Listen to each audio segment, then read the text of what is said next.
Bien, muy buenas tardes. Vamos a dar inicio a la sesión del día de hoy sobre el primer taller de producción científica de la licenciatura en Ciencias de la Educación.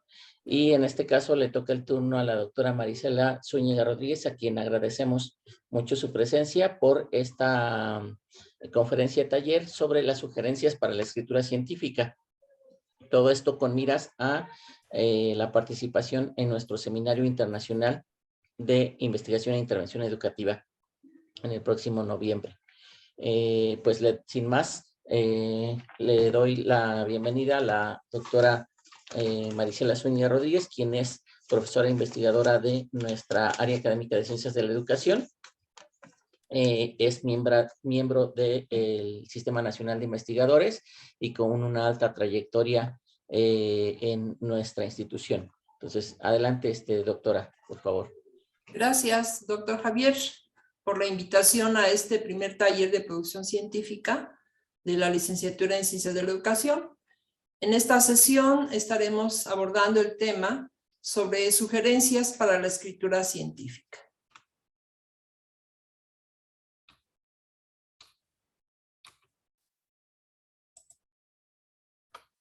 Ahora sí, ya está. Bien. ¿Por qué debemos, como estudiantes de una licenciatura en Ciencias de la Educación, implicarnos en la investigación educativa? Bueno, pues una de las grandes líneas de formación que tenemos en Ciencias de la Educación, sobre todo en el posgrado, es realizar investigación. Y la investigación educativa se ha visto como el mejor medio para la profesionalización y actualización de los agentes educativos. De tal suerte que cuando alguien tiene interés en iniciarse en la vida investigativa, sobre todo de la educación, pues tiene que partir de una bibliografía básica que será sobre metodología de la investigación. Esta lectura de metodología de la investigación nos iniciará a darnos esas herramientas necesarias para incursionar en la investigación. Existe una amplia variedad de textos, de libros, de los cuales nosotros nos apoyamos para hacer investigación educativa. Aquí les comparto algunos, ¿sí? Sobre todo, por ejemplo, de Álvarez Galló, cómo hacer investigación cualitativa, y hay algunos otros como el de Macmillan y Schumanner, que es investigación educativa en introducción conceptual. En nuestra biblioteca contamos con una amplia variedad de textos sobre metodología de la investigación, cuál sería el primer paso para trabajar, para acercarnos a la investigación científica en ciencias sociales.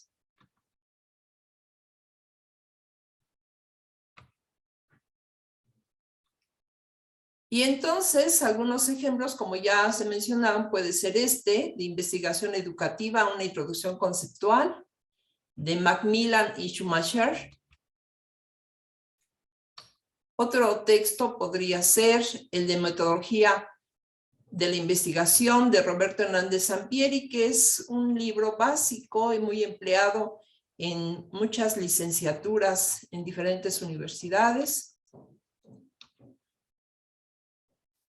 Y ya de lleno al tema, pues consultaríamos este artículo titulado ¿Cómo leer y entender un artículo científico?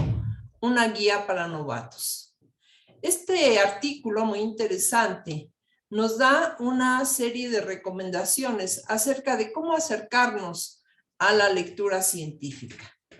Y la primera sugerencia que nos hace es que debemos empezar leyendo la introducción, no el resumen, en virtud de que la introducción tiene más amplitud y más información acerca de ese texto que queremos leer. La segunda es identificar ¿Cuál es la pregunta principal que se plantea ese artículo o ese texto? La tercera es hacer un resumen del contexto donde se está llevando a cabo ese trabajo, esa investigación. La cuarta sugerencia es identificar cuáles son las preguntas específicas de esa temática que estamos abordando. La quinta sugerencia es elaborar un análisis de la metodología que ha empleado ese artículo o ese investigador. El sexto paso es que ahora con los métodos esbozar un diagrama para el estudio que muestre lo que se ha hecho o lo que ha escrito ese autor exactamente. El séptimo paso es leer los resultados y escribir uno o varios párrafos para resumir los resultados de cada estudio, cada figura y cada tabla. No intenten averiguar el significado de los resultados, simplemente hay que enumerarlos. La octava sugerencia es que los resultados, se preguntan si los resultados responden a las preguntas específicas. ¿Qué crees que significan esos resultados? La décima sugerencia es volver al principio, leer el resumen, ahora sí, en base a los resultados que ustedes han leído. El último paso es ¿qué es lo que dicen otros investigadores sobre este artículo?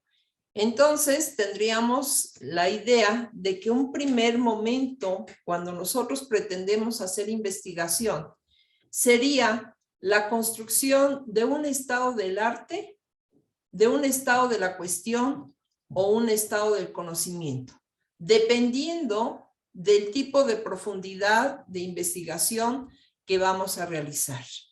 Un estado del arte sería encontrar aquellos hallazgos o aquellos conocimientos de frontera, lo más reciente en torno a una temática.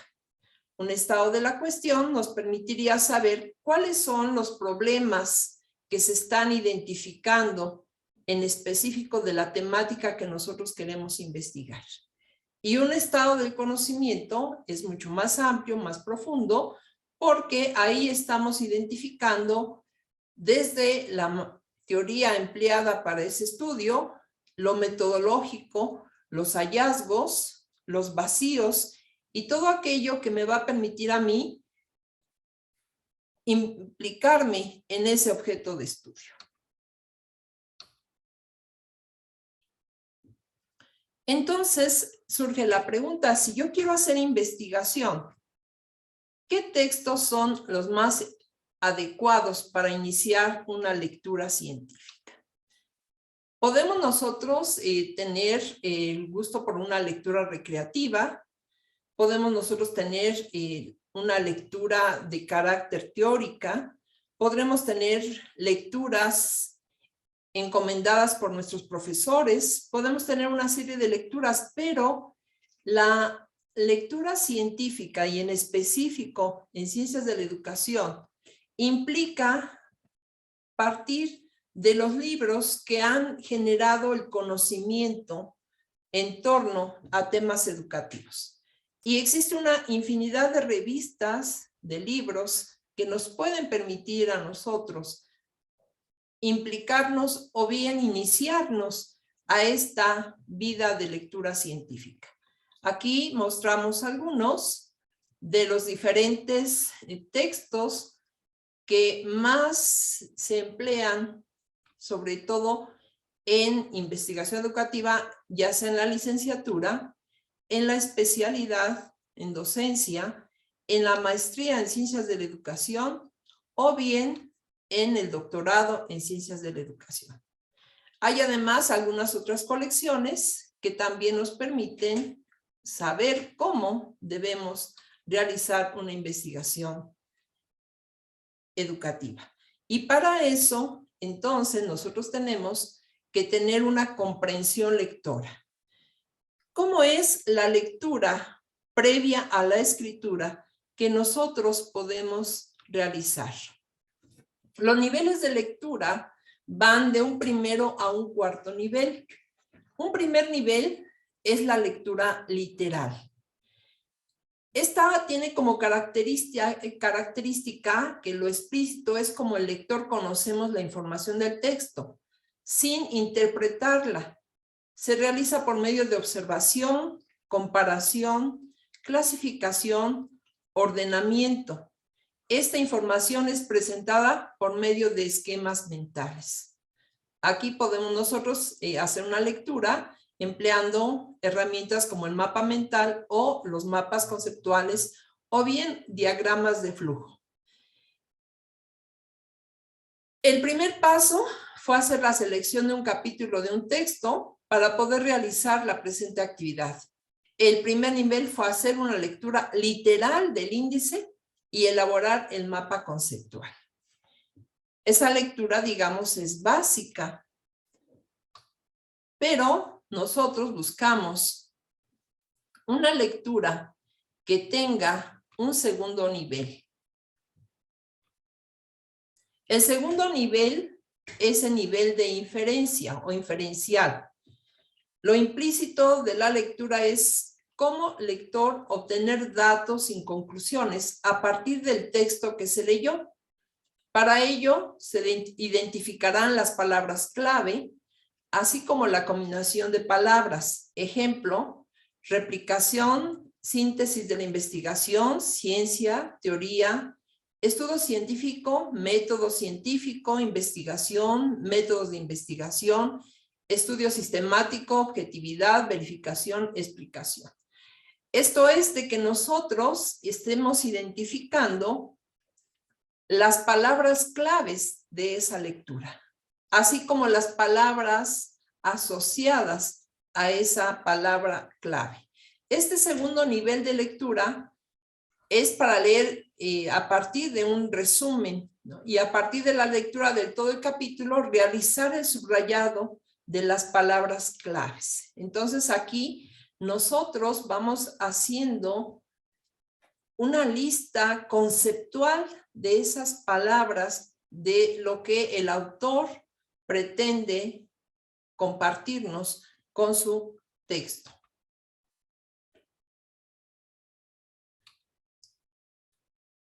Un tercer nivel es el analógico.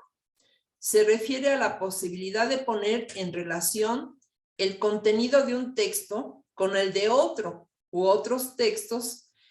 Esta lectura intertextual implica establecer relaciones de diferente orden entre un escrito y su entorno textual, que lo ubica en lo implícito. Y esto nosotros lo hacemos mucho en la construcción del estado del arte o del estado de conocimiento, cuando agrupamos por categorías. Y nosotros estamos viendo qué concepto tiene sobre discapacidad visual un autor, o qué concepto tiene otro autor con referente a discapacidad visual. Al leer el capítulo se articula con otros textos de investigación educativa y de investigación en general, como el texto de metodología de investigación de Hernández Sampieri, y establecer coincidencia y diferencia en relación a la introducción al campo de la investigación educativa.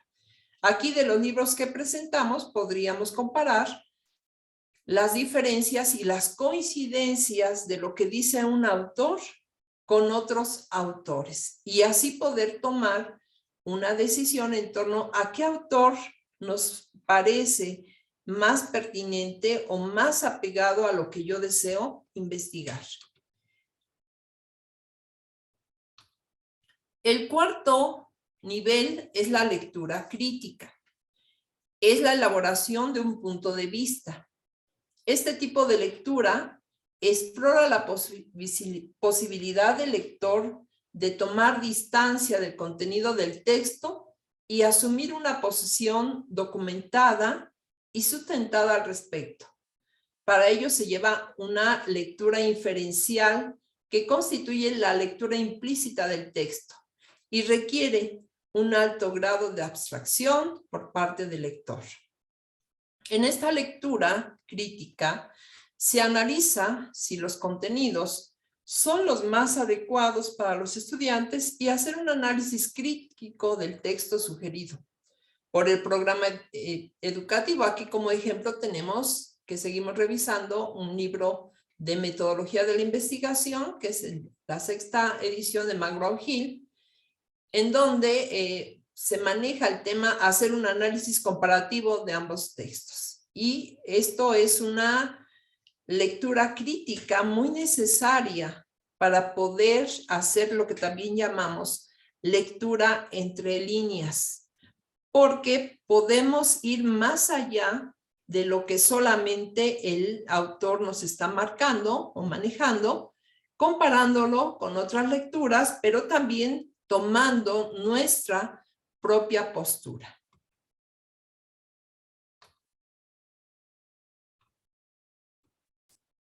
Muy bien, ahora que tenemos como antecedente la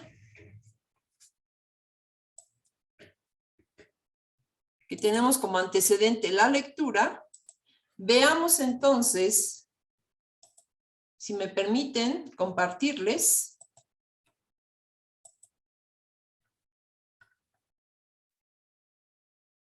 ¿cómo iniciaríamos entonces la escritura?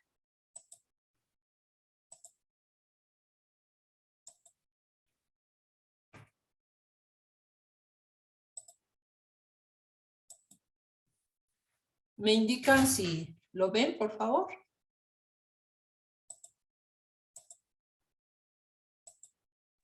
No, todavía no. 5 reglas ya.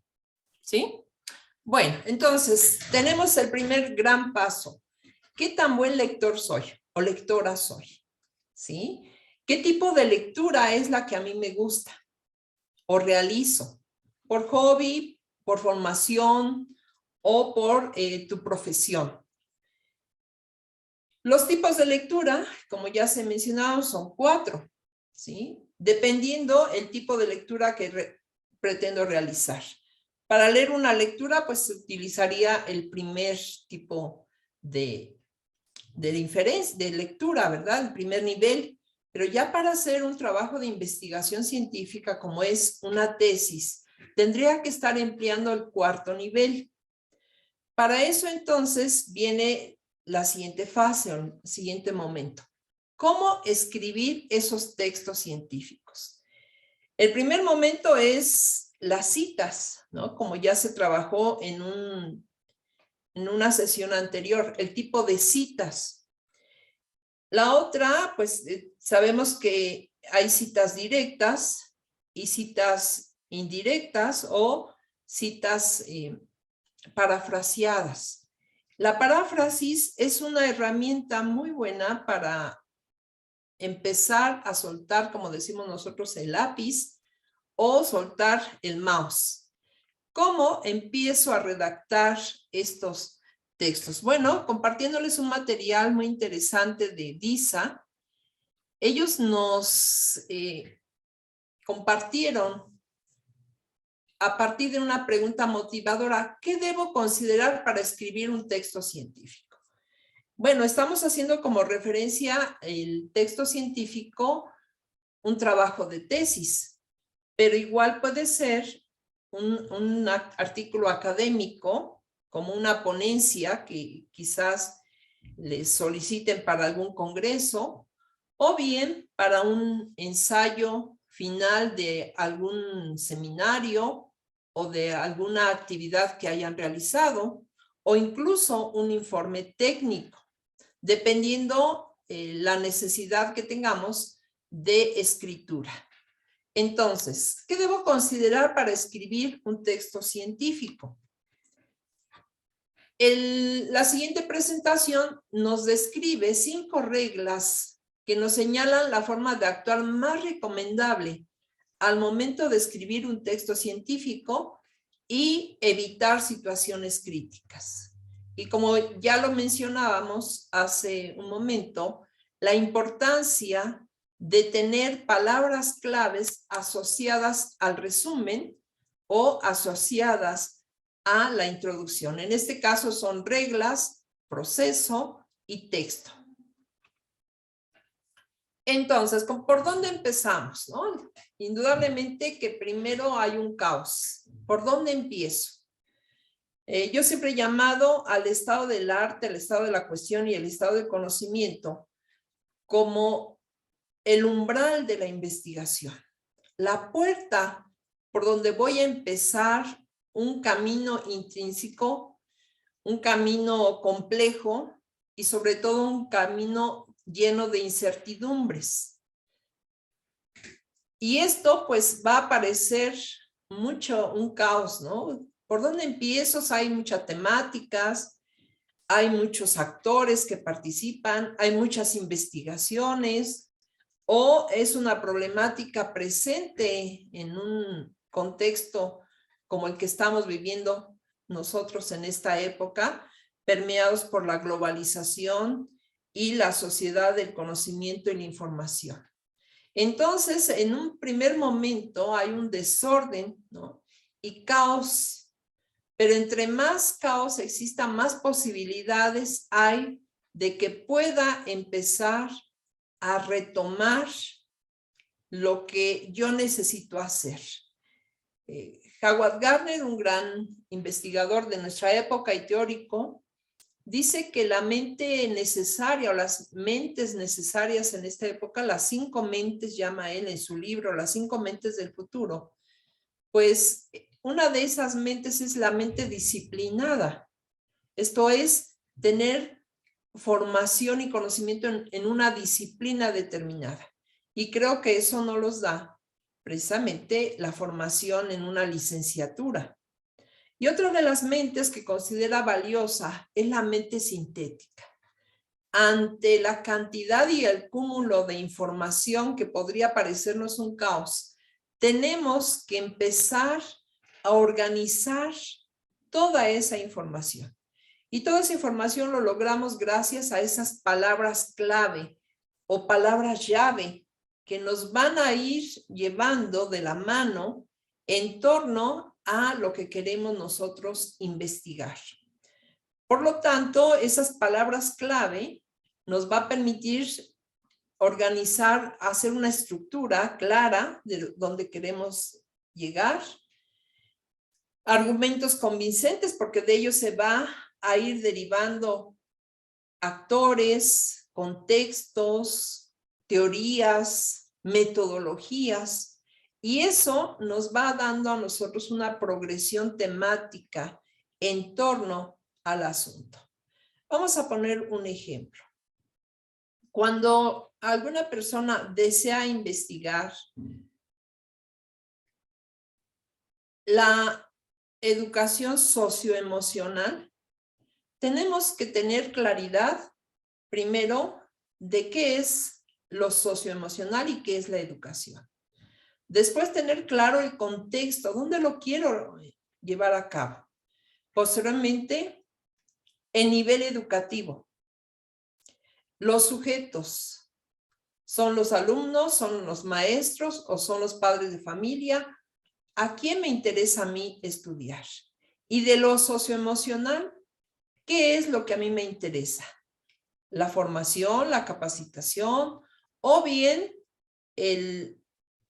instrumentos para identificar lo socioemocional, o bien quiero resolver las problemáticas presentes en el grupo escolar o en el contexto educativo donde yo lo quiero hacer. Entonces hay una serie de progresión en torno a las temáticas que me va a mí a permitir que todo ese caos empiece a tomar un orden. Y de esa manera empiezo a tener un producto que no es final ni terminado, sino que tendrá que estar sujeto a constantes cambios y a constantes revisiones. El segundo paso es el proceso seguido y el producto final son interdependientes.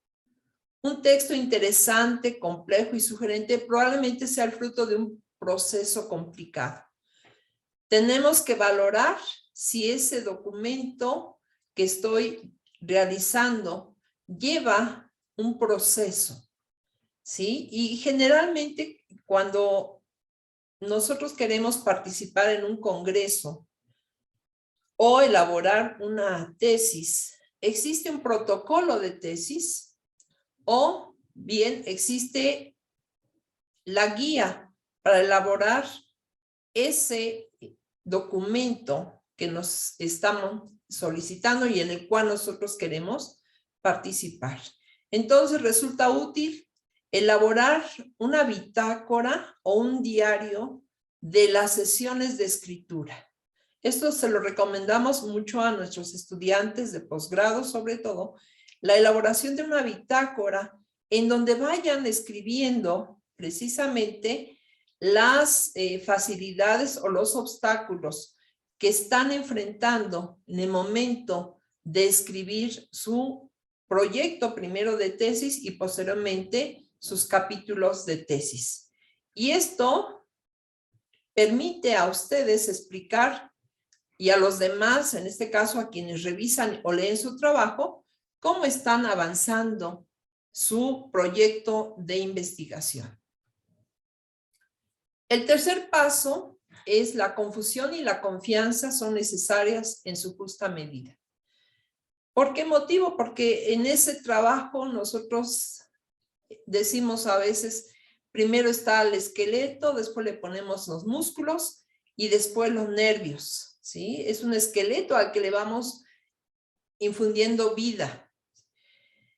Y a veces la emoción nos ciega, ¿sí? Y nos hace estar confusos o bien excesiva confianza y entonces origina estos estados de ánimo que origina que hay un desánimo o un engaño y hace que muchas veces tengamos que dar un paso y después regresar 2 o 3. Pero es importante que cuando exista este desánimo, hagamos una pausa, ¿no? Porque necesitamos hacer una distancia temporal que nos permita valorar ese texto con más exactitud y con menos coste afectivo.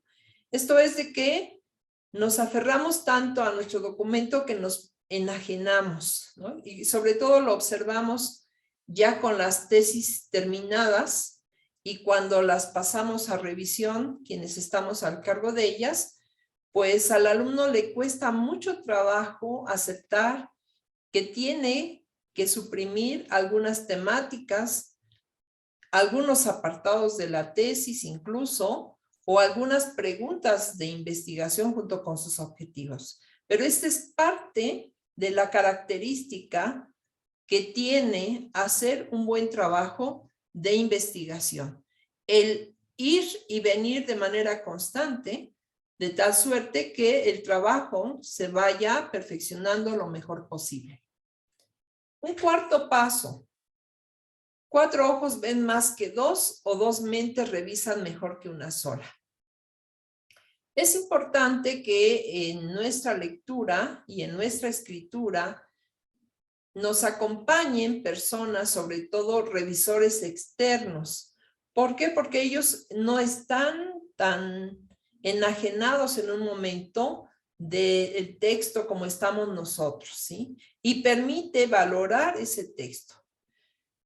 La lectura externa, que es una revisión o una evaluación que incluso se llama revisión de pares ciegos, cuando nosotros mandamos un artículo a una revista o a un congreso, la revisión se hace en ciego, así le llaman, ¿sí? ¿Para qué? Para analizar la claridad del texto, su pertinencia o confusión de la estructura de los párrafos o del léxico, proporcionar criterios y herramientas porque te dice que es aceptado sin correcciones o aceptado con algunas correcciones o definitivamente no es aceptado. ¿Sí? Señala los aspectos susceptibles de mejora. ¿Qué podemos mejorar? Muestra los criterios que utiliza para revisar el texto para poder utilizarlos progresivamente de forma autónoma. Nos hacen la devolución del texto para que aquello que el revisor externo observa pueda transformarse. De ahí entonces que un texto científico que antes de ser publicado debe ser legitimado o validado por especialistas. Una quinta sugerencia que nos hace este interesante material es que la reflexión siempre es más útil que la automatización. El análisis de aquello que nos dio buen resultado y de lo que entorpece nuestra producción. Esto es, siempre tenemos que empezar, reflexionar sobre el documento, revisarlo 1, 2, 3, 4, 5 veces, las que sean necesarias para poder decir que está finalizado. Conocer el propio proceso de composición para poder mejorar esos procesos de escritura científica. Entonces es un ir y venir, es un análisis permanente y constante antes de que nosotros podamos publicarlo. Y bueno, si alguien desea más información, pues lo puede hacer en este texto que es Escribir y comunicarse en textos científicos y académicos de Castelo, de Editorial Grajo.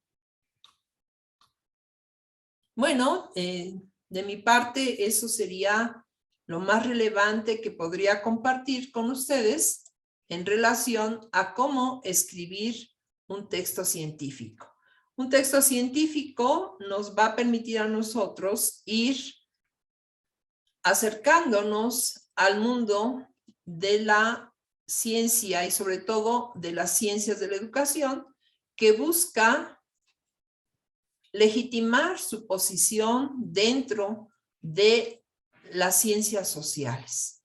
Es importante establecer que la investigación científica, la investigación educativa es una herramienta muy valiosa que permite que la pedagogía junto con la didáctica, junto con la economía educativa y en general con las ciencias de la educación, se legitimen y vayan teniendo su propio lugar dentro de este mundo científico. También hay que tener mucho cuidado en las lecturas que nos malinforman o nos desinforman y que no han sido legitimadas o validadas o reconocidas por los comités científicos. Por eso es muy importante que ustedes, quienes deseen hacer un proyecto de investigación, antes de definir una temática, la puedan comprobar, la puedan verificar gracias primero a una lectura confiable y posteriormente hacia una escritura a partir de la lectura científica que ustedes realicen sobre el tema. Por citarles un ejemplo, mi línea de investigación es alumnos de altas capacidades. Encontrábamos a profesores que nos preguntaban si el alumno de altas capacidades era igual a los alumnos índigo. Y bueno, entonces ahí había, ya que nos citaron sobre el tema de niños índigo, veíamos una cantidad impresionante de lecturas de venta popular en tiendas de conveniencia, impresionante, y veías el tiraje de esos libros y en verdad era bastante la demanda que tenían eso. Y el niño índigo, pues también lo llamaban niño cristal, y también los decían que esos niños, para identificarlos, usabas un foquito y que se lo ponías enfrente al niño y que dependiendo del color de su aura, era el tipo de desarrollo, ¿no? Y entonces muchos padres confiaban en ese tipo de diagnóstico, porque incluso psicólogos educativos empleaban este tipo de identificación y de conceptos. Entonces es precisamente cuando la ignorancia o otro tipo de conocimiento que no es el científico, en este caso un conocimiento esotérico, que puede atraparnos fácilmente por la facilidad en que podemos acceder a él, tanto en la lectura como en las técnicas para poder hacer un trabajo de investigación. De ahí entonces que nosotros debemos tener mucho cuidado, insisto, primero en la lectura científica de textos que hayan sido avalados, evaluados y de alguna manera certificados por asociaciones reconocidas a nivel nacional y a nivel internacional. Y posteriormente, cuando nosotros deseemos escribir sobre esas temáticas, pues seguir los pasos necesarios para una buena escritura científica. Pues agradezco la invitación que se me hizo a este breve webinar, en donde el objetivo fue darles a ustedes algunas pautas en torno a la investigación y la escritura científica, pero sobre todo en las ciencias sociales y en específico en las ciencias de la educación. Muchas gracias por su atención. Al contrario, muchas gracias a usted, doctora. No sé si hay alguna pregunta o algún comentario.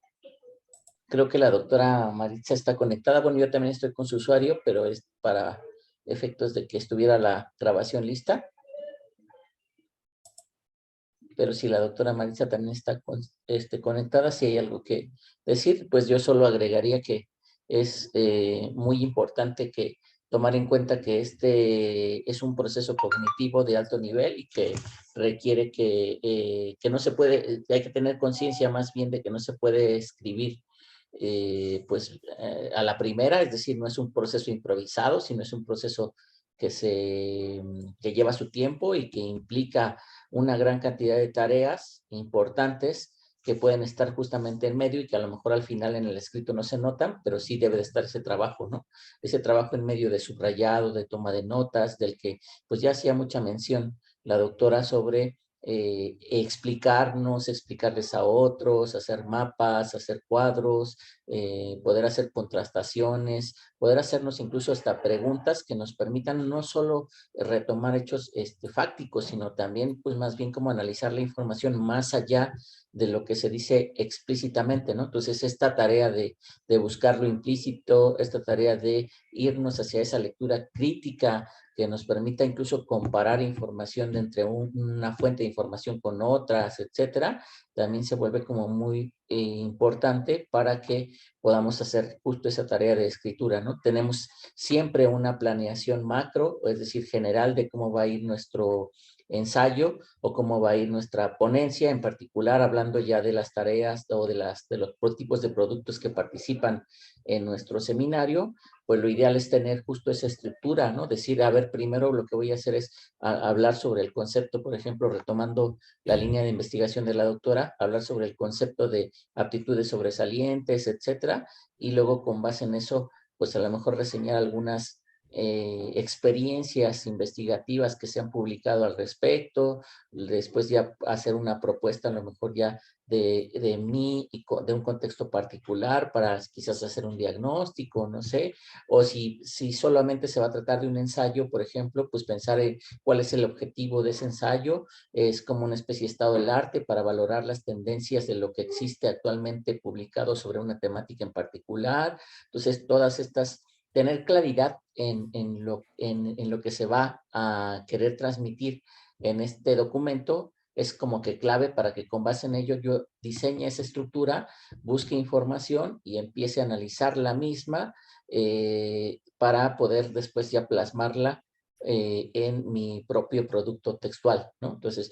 ahora estas mismas tareas también pueden repetirse y pueden ser objeto de alguno de los otros tipos de productos. Por ejemplo, un cartel, pues también tiene un proceso de búsqueda de información, de lectura, de análisis, de información, de comprensión lectora, para poder plasmar en ese cartel justo lo que yo voy a ir queriendo transmitir en el mismo, ¿no? Entonces, igual si yo elaboro un guión de un video educativo sobre una temática, también tengo que hacer como que siempre estas tareas, ¿no? Entonces, estas tareas son siempre inherentes justamente a la producción de cualquier tipo de documento, sin importar el sistema de símbolos, y algunas tienen más exigencias puntuales que otras, algunas unas estructuras o características particulares. Entonces, leo también lo que comenta aquí la doctora Maritza, que dice que considera muy importante las aportaciones emitidas y considerar la organización del tiempo para el análisis de los referentes que sustentan la producción escrita y sobre todo tener un excelente dominio del tema que se aborda, ¿no? Entonces, es como que fundamental lo que dice al respecto justamente de irse organizando, disciplinando para poder ir trabajando. Les comento también que en este caso se mantiene abierta el espacio para que ustedes puedan integrar su producto con el que van a participar en nuestro seminario y particularmente en el caso de nuestra comunidad, pues ahí somos flexibles para las fechas, esperando que justo terminamos el taller la próxima semana y podamos a lo mejor tener ya el producto listo, a lo mejor si quieren que sea objeto de alguna revisión, alguna asesoría, sin ningún compromiso. Ustedes determinan obviamente los autores que participan, etcétera. Esto más bien como parte justo del taller que estamos impartiendo, ¿no? Para poderles apoyar. Entonces, pues no sé si decíamos si hay alguna pregunta, alguna cuestión que pudieran expresar, con mucho gusto la resolvemos. Si no por voz, por el espacio de los mensajes, esperando que justo las recomendaciones, las estrategias que muy puntualmente nos recomienda la doctora, las cuales son muy útiles, pues las ponemos, la tarea es justo ponerlas en práctica, ¿no? Entonces que de pronto pues es lo que resulta más difícil, pero bueno, esperamos que sean útiles todas ellas y seguro lo son, ¿no? Sin duda alguna.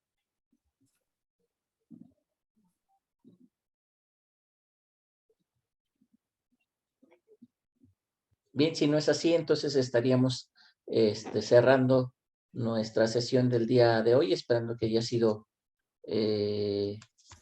satisfactoria para ustedes y pues nos mantenemos en contacto. Con mucho gusto yo estaré subiendo la grabación al espacio de YouTube y compartiéndoles la recopilación de las grabaciones que hemos tenido hasta ahora para que si fuera necesario que las consulten y quienes también las consultan siempre de manera indirecta o asíncrona, pues lo puedan hacer. Muchas gracias, doctora. Y bueno, pues ya estaremos compartiendo también las constancias respectivas y reconocimiento a todos los ponentes que nos han estado ayudando. Nos vemos la próxima semana con nuestra última ponencia, que es justo la parte que tiene que ver con la presentación de los resultados. Gracias, doctor. Gracias, doctora. Buena tarde para Daniela y para Yareli. Muchas gracias por su participación. Hasta luego. Hasta luego. Buenas tardes. Dejo de grabar.